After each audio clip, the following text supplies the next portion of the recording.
वजीर आला सुखबीर सिंह बादल ने एग्जिट पोल्स के ताल्लुक से अपना बयान जारी किया है। उन्होंने कहा है कि मेरे ख्याल में कोई भी पंजाबी एग्जिट पोल्स पर यकीन नहीं रखता।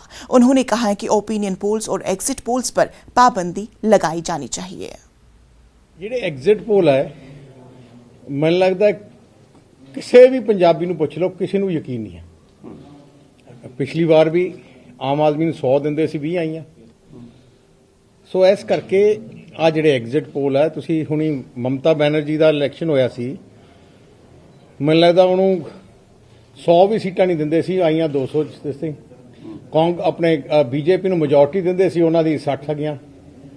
ਸੋ ਉਹ ਜਿਹੜਾ ਸਿਸਟਮ ਐਗਜ਼ਿਟ ਪੋਲ ਦਾ ਆ ਮੈਨੂੰ ਲੱਗਦਾ ਬੈਨ ਹੋਣਾ ਚਾਹੀਦਾ। ਇੱਕ ਤਾਂ ਐਗਜ਼ਿਟ ਪੋਲ ਬੈਨ ਹੋਣੇ ਚਾਹੀਦੇ, ਇੱਕ ਇਹਨਾਂ ਦੇ ਜਿਹੜੇ ਪਹਿਲੇ ਪੋਲ ਹੁੰਦੇ ਆ ਓਪੀਨੀਅਨ ਪੋਲ, ਕਿਉਂਕਿ ਇਲੈਕਸ਼ਨ ਕਮਿਸ਼ਨ ਹਰ ਚੀਜ਼ ਮੋਨੀਟਰ ਕਰ ਰਿਹਾ ਕਿ ਕਿਸੇ ਵੋਟਰ ਨੂੰ ਇਨਫਲੂਐਂਸ